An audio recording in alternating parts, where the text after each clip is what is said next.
இன்னைக்கு நிப்டியை பொறுத்தவரை ஒரு கேப் அப்ல ஓப்பன் ஆயிட்டு அங்கிருந்து இமீடியட்டாவே கீழே வர ஆரம்பிச்சாங்க.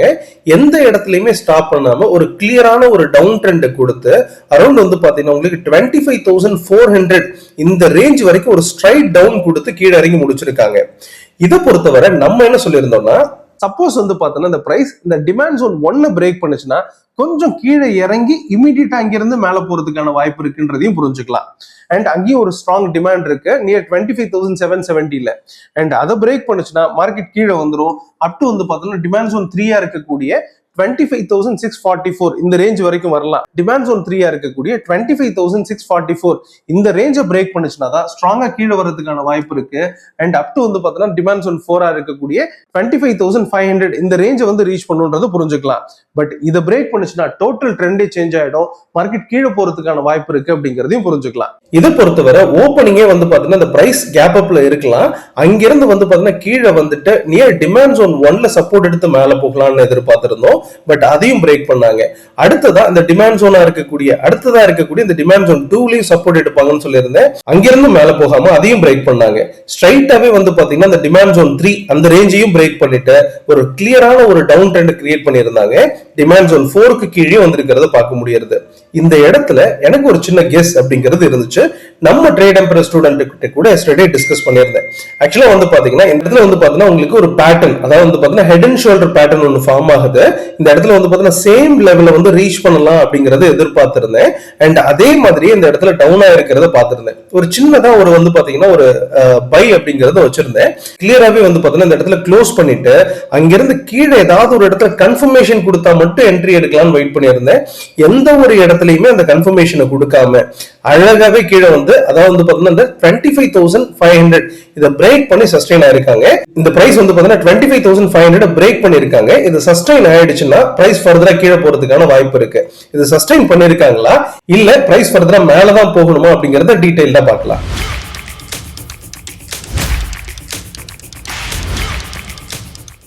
நிப்டியோட டெக்னிக்கல் வியூ பொறுத்த வரைக்கும் இப்ப இருக்கக்கூடிய கரண்ட் ஜோன் அப்படிங்கிறது ஒரு ஸ்ட்ராங்கான டிமாண்ட் ஜோன் அப்படின்னு சொல்லலாம். நியர் 25,500 ஒரு ஸ்ட்ராங் சப்போர்ட் அப்படிங்கிறது இருக்கு. இந்த சப்போர்ட்டை பிரேக் பண்ணி சஸ்டெயின் ஆகணும். இந்த பிரேக் அண்ட் சஸ்டெயின் அப்படிங்கிறது வந்து பாத்தீங்கன்னா 1 hour கேண்டில்ல சஸ்டெயின் அப்படிங்கிறது பார்க்கணும். அப்படி பார்க்கும்போது இது சஸ்டெயின் ஆகல, அங்கிருந்து வந்து பாத்தீங்கன்னா பிரைஸ் கீழே வந்திருக்கே தவிர திரும்பவும் மேல போறதுக்கான வாய்ப்பு இருக்கு. அதாவது கீழே போயிடுச்சு அப்படிங்கிறதுக்கான ஒரு கன்ஃபர்மேஷன் இன்னும் கொடுக்கல. இதை பொறுத்த வரைக்கும் நம்ம ட்ரேட் எம்பரர் ஸ்டூடெண்ட்ஸ்க்கு மட்டுமே தெரிஞ்ச விஷயம் தான் இது. சோ அப்படி பார்க்கும்போது இதோட பிரைஸ் அப்படிங்கிறது ஃபர்தரா மேல போறதுக்கான வாய்ப்பு அப்படிங்கிறது ரொம்பவே அதிகம்னு புரிஞ்சுக்கலாம். பட் அப்படியே மேல வந்துருமா அப்படின்னு சொல்லி நம்ம பிலீவ் பண்ணி பை பண்ணவும் கூடாது. அதுக்கு நிறைய கன்ஃபர்மேஷன்ஸ் அப்படிங்கிறது இருக்கு. அப்படி பார்க்கும்போது இங்க இருக்கக்கூடிய இடத்துல எப்படி டிராவல் ஆகும் அப்படிங்கறது புரிஞ்சுக்கலாம். இதோட பிரைஸ் அப்படிங்கிறது சின்னதா மேல போயிட்டு திரும்பவும் கீழே வர்றதுக்கான சான்ஸ் அப்படிங்கிறது அதிகமா இருக்கு. ஸ்டில் இந்த இடத்துல ஒரு ஸ்ட்ராங் டிமாண்ட் இருக்கிறதுனால இதை பிரேக் பண்ணுமா அப்படிங்கிறதுல ஒரு டவுட் அப்படிங்கிறது இருக்கு. மைபி இந்த 3 hour கேண்டில்ல அதாவது பாத்தீங்கன்னா ஒரு 12 o'clock குள்ளார இதோட பிரைஸ் அப்படிங்கிறது சஸ்டெயின் ஆகிற பட்சத்துல பிரைஸ் ஸ்ட்ராங்கா கீழே வந்துடும். அது இம்மிடியேட்டாவே இந்த டிமாண்ட் ஜோன் 1 பிரேக் பண்றதுக்கான வாய்ப்பு இருக்கு. அப்படி பிரேக் பண்ணிடுச்சுன்னா பிரைஸ் ஃபர்தரா கீழே இறங்கலாம். அடுத்த சப்போர்ட்டா இருக்கக்கூடிய 25,263 இந்த ரேஞ்ச் வரைக்கும் வரலாம். அதாவது டிமாண்ட் ஜோன் 1 இருக்கக்கூடிய 25,383 பிரேக் பண்ணுச்சுன்னா ஃபர்தரா கீழே இறங்கும். 25,263 இந்த ரேஞ்ச் வரைக்கும் வரும்ன்றது எக்ஸ்பெக்டேஷன்.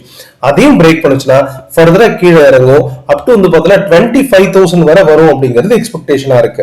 அதாவது இந்த சப்ளை ஜோன் 1 இருக்கக்கூடிய 25,500 இதை பிரேக் பண்ணி சஸ்டெயின் ஆயிடுச்சுன்னா பிரைஸ் மேல போறதுக்கான சான்ஸ் அப்படிங்கிறது எடுக்கும். அது அப் டு வந்து பாத்தீங்கன்னா சப்ளை ஜோன் 2 இருக்கக்கூடிய 25,600 வரை போகலாம். பட் இது வந்து பாத்தீங்கன்னா ஒரு ரிஸ்கான ஏரியா.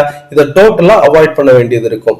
இதை பிரேக் பண்ணாதான் ஸ்ட்ராங்கா மேல போக ஆரம்பிச்சிடும். இதோட பிரைஸ் அப்படிங்கிறது வந்து பாத்தீங்கன்னா அப் டு 25,880 இந்த ரேஞ்ச் வரைக்கும் போகும் அப்படிங்கிறது எக்ஸ்பெக்டேஷனா இருக்கு. இது வந்து பாத்தீங்கன்னா ஒரு ஸ்ட்ராங்கான ஜோன். அதாவது இந்த சப்ளை ஜோன் 2 பிரேக் பண்ணா மட்டும் ஸ்ட்ராங் ஆயிடும். அது சப்ளை ஜோன் 3 வரைக்கும் போகும்ன்றது எக்ஸ்பெக்டேஷன். அப்போ ஓவராலா டிமாண்ட் ஜோன் 1 பிரேக் பண்ணா கீழே வரும் அப்படிங்கிறதும் சப்ளை ஜோன் 2 பிரேக் பண்ணா மேல வரும் அப்படிங்கிறதும் எக்ஸ்பெக்டேஷனா இருக்கு.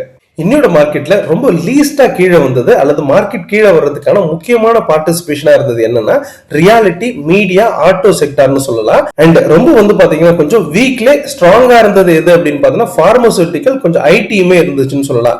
பட் ஸ்டில் எல்லா இண்டஸ்ட்ரியுமே நெகட்டிவ்ல தான் இருந்திருக்கு அப்படிங்கறத புரிஞ்சுக்கலாம். அண்ட் இது வந்து பாத்தீங்கன்னா ஃபர்தரா எந்த இடத்துக்கு போகும் அப்படிங்கறத புரிஞ்சுக்கலாம். அதுக்கு முன்னாடி மிட் கேப் செலக்ட் எப்படி இருக்கு அப்படிங்கறத புரிஞ்சுக்கலாம். மிட் கேப் செலக்ட பொறுத்த வரைக்கும் ஓப்பனிங் பாஸ்ல இருந்து இமீடியட்டாவே கீழே வந்ததை பார்க்க முடிஞ்சது. ஒரு ஸ்ட்ரைட் ஃபால், அதாவது நிஃப்டி மாதிரியே தான் இருந்துச்சு. And each and every time வந்து பாத்தீங்கன்னா அது ஒரு லோயர் ஹை லோயர் லோவை கொடுத்துட்டு அரௌண்ட் வந்து பாத்தீங்கன்னா உங்களுக்கு 13,400 வரை வந்துட்டு அதே இடத்துல முடிச்சிருக்காங்க. இது பொறுத்தவரை நம்ம என்ன சொல்லியிருந்தோம்னா, அது 13,713 இந்த ரேஞ்சை பிரேக் பண்ணுச்சுன்னா ஃபர்தரா கீழே வரும். அப் டு இந்த டிமாண்ட் ஜோன் 2 இருக்கக்கூடிய 13,620 இந்த ரேஞ்ச் வரைக்கும் வரலாம்.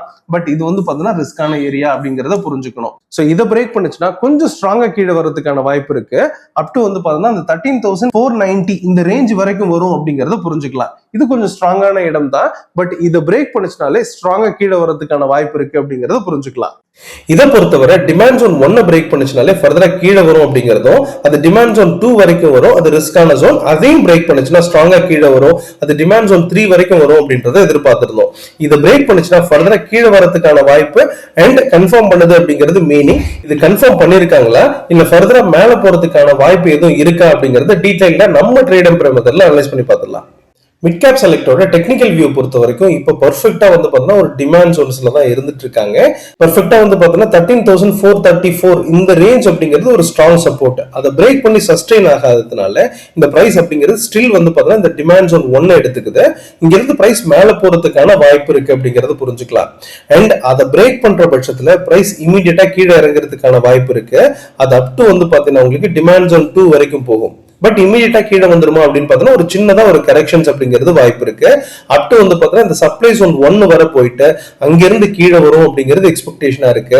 அது டிமாண்ட் ஜோன் 1 பிரேக் பண்ணுச்சுன்னா ஃபர்தரா கீழே வரும் அப்படிங்கிறது எக்ஸ்பெக்டேஷன். அப் டு வந்து பார்த்தீங்கன்னா இந்த டிமாண்ட் ஜோன் 2 இருக்கக்கூடிய 13,289 இந்த ரேஞ்சை போய் ரீச் பண்ணும். இதையும் பிரேக் பண்ணுச்சுன்னா ஸ்ட்ராங்கா கீழே வரதுக்கான வாய்ப்பு இருக்கு.